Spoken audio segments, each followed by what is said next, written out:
Before there was light, before there was land, before there was even time. As we understand it, there was only God.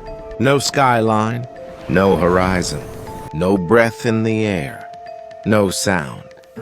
Just the deep, vast, shapeless, empty. Darkness stretched across everything, and over those silent waters, the Spirit of God moved. Then without struggle, without resistance, God spoke, and light broke into the void. It wasn't built. It wasn't discovered. It was called into existence. In a world that had known only darkness, light appeared at the sound of his voice, and God saw that it was good. He drew a line between the light and the dark, between day and night, order and mystery. Evening passed. Morning came, and the first day was complete. Then God spoke again. This time he made space in the middle of the waters, a great expanse stretching wide, dividing what was below from what was above. What had once been unbroken and formless was now being shaped with purpose. God called that expanse sky. Evening passed. Morning came. The second day. Then the voice that had already changed everything spoke once more, and the waters under the sky pulled back. What had been buried beneath the deep rose into view. Dry ground appeared. Solid, steady, real. God named the dry ground land, and the gathered waters he called seas. And again he looked at what he had made and called it good. But the earth was still waiting. So God told the land to bring forth life, and it did. Grass pushed through the ground. Plants rose and spread, carrying seed within themselves. Trees took root and reached upward, heavy with fruit, each one made to reproduce according to its kind.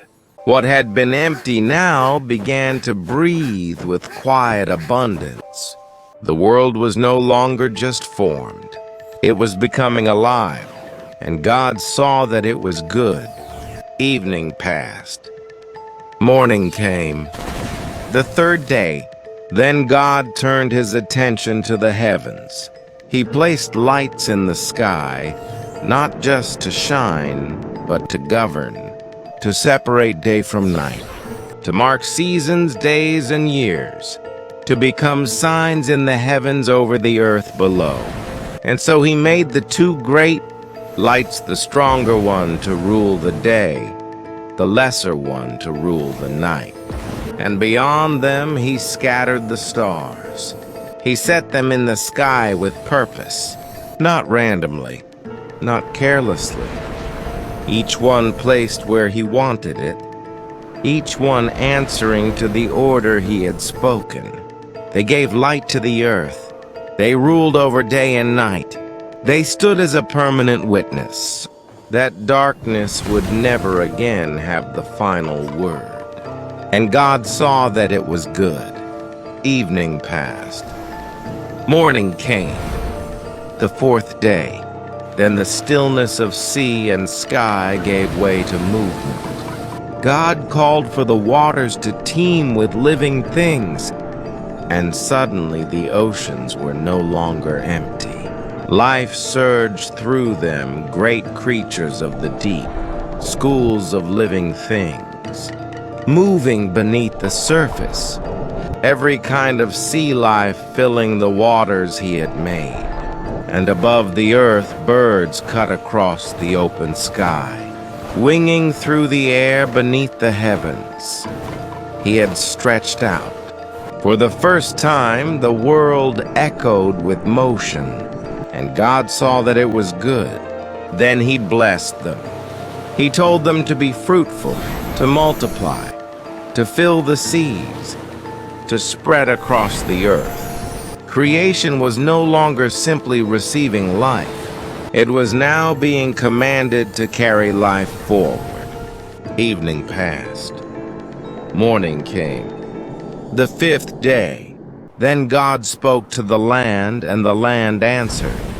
Livestock, wild animals, creatures that moved low across the ground. Every living thing came forth according to its kind. The earth that had once been silent now crawled, ran, breathed, and stirred with life in every direction. Nothing was accidental. Nothing was misplaced. Each creature belonged to the order he had established, and God saw that it was good. But creation was still moving toward something greater. Then came the moment that set humanity apart from everything that had come before. God said, "Let us make man in our image, in our likeness."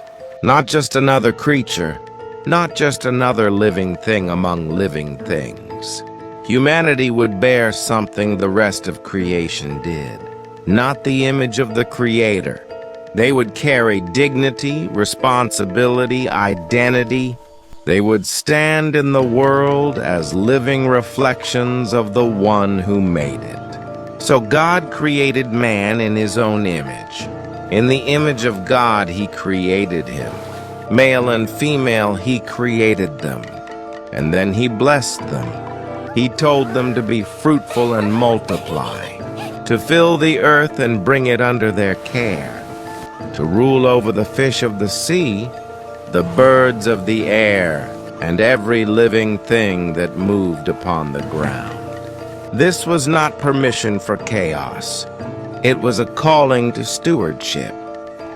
The world had been formed by God's wisdom, and now humanity was placed within it with a task, a purpose, and a place unlike any other. Then God provided for them.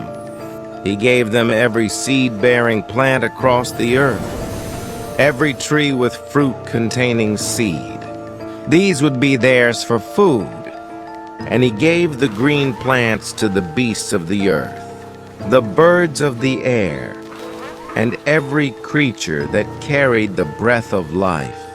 The same God who created life also sustained it. Nothing in creation was left outside his care. And it was so. What began in darkness had become a world filled with light. Sky, land, seas, stars, living creatures, and human life marked by divine purpose.